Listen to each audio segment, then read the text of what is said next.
இந்திய கம்யூனிஸ்ட் தேசிய பொதுச்செயலர் டி ராஜா செய்தியாளர்களை சந்திக்கிறார். அதனை பார்க்கலாம். To form the government. This we have made it very clear. In the interest of Tamil Nadu to have a stable secular government. To have a stable secular government, our party has decided to extend support to Mr. Jai, the leader of TVK. That is our position. Thank you. You aim to be part of the government or will support? Okay. Yes. Sir, Singhal can ask one more thing I want to ask. When they tried to Negotiation. They have given a letter.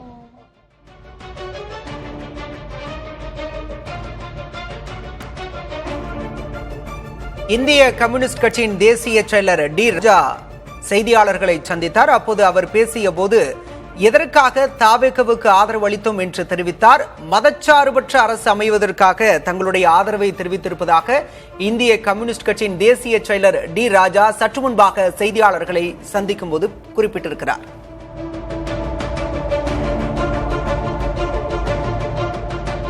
Thiru Swaminathan, D ராஜா பேசியதை பார்த்தோம். எதற்காக இந்த ஆதரவு? மதச்சார்பற்ற அரசு அமையணும் அப்படிங்கிற நோக்கத்துக்காக தான் நாங்க தாவேகவுக்கு ஆதரவு கொடுத்திருக்கோம் அப்படின்னு இருக்காரு. அப்படியான ஒரு அரசு அமைய போகுது அப்படிங்கிறது தமிழகத்திற்கு நல்லதானே? இதை திமுகவும் ஆதரிக்கும் தானே? ஏன்னா அவங்களுமே மதச்சார்பற்ற அரசு அமையணும் அப்படிங்கிறது தானே நோக்கமா இருக்கு. இல்ல, அது மதசார்பற்ற அரசாக அமையணும் என்பது நோக்கம். அது திமுக தலைமையில் அமைந்தால் தானே திமுக ஆதரிப்பாரு.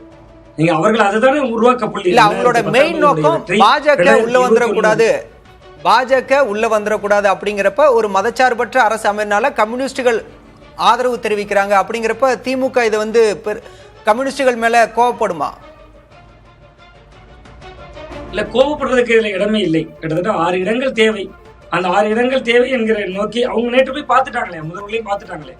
கிட்டத்தட்ட இது காபந்த அரசாக இருந்தா கூட முதல்வர்களை பார்த்துட்டாங்களே, நேற்று போய் சந்தித்துக்கிட்டு வந்துட்டாங்கல்ல. நேற்று சந்தித்து அவர்கள் தரப்புல இருந்து ஒரு விளக்கம் கொடுத்துட்டாங்க. சோ அப்படி இருக்கிற பொழுது இதுல திமுக கோவப்படுவதற்கு எதுவும் இல்லை. ஆனா அணியை இழந்துருச்சே திமுக. அது திமுகவுக்கு பலவீனம் தானே. நீங்க நேற்று வர மதச்சார்பற்ற சக்தி வலுப்பெறக்கூடாதுன்னு விஜய் பக்கம் வந்துட்டாங்கல்ல இவங்க எல்லாம். அப்ப இனிமேல் இவர்கள் போய் திமுக பக்கம் நகர முடியாது. அப்ப 2019, 21, 24 இந்த 3 தொடர் வெற்றிகளுக்கும் திமுகவினுடைய அடித்தளம் மதச்சார்பற்ற அணி. அந்த மதச்சார்பற்ற அணியினுடைய முகமா இன்னைக்கு விஜய் மாறி இருக்கிறார். சோ திமுக இதை ஆதரிக்குமான்னு கேட்டா திமுக ஆதரிப்பதை தவிர ஒரு வழி இல்லை. ஏன்னா அதுவும் ஒரு மதச்சார்பற்ற சக்தியாக உருவாகி இருக்கிறது. அதனாலதான் சொல்லி பாமகவை நோக்கி அவர்கள் நகர வாய்ப்பு இல்லை. விசிகாத அவர்களுடைய சாய்ஸா இருக்கும். ஏன் பாமகவை நோக்கி நகர வாய்ப்பு இல்லைன்னா அன்புமணி அவர்கள் நீண்ட காலமாக பாஜக கூட்டணியில் இருக்கிறார். இவர்களோட சாய்ஸ்ல தொடர்ந்து திமுக கூட்டணியில் அங்கம் வைத்த கட்சிகள் தானே இருந்திருக்கு. காங்கிரஸாக இருக்கலாம், இந்திய கம்யூனிஸ்டா இருக்கலாம், மார்க்சிஸ்டா இருக்கலாம். சோ இவர்களுடைய பார்வை விடுதலை சிறுத்தைகளை நோக்கியதாகத்தான் இருக்க போகிறது. சோ திருமாவளவன் அவர்களுக்கு ஒரு பெரிய அளவிலான பொறுப்புகள், பதவிகள் கூட வருவதற்கு வாய்ப்பு இருக்கிறது. சோ இது திமுக ரசிக்குமா என்று கேட்டால் ரசிப்பதற்கான வாய்ப்பு கம்மி. பட் வேறு வழி இல்லை.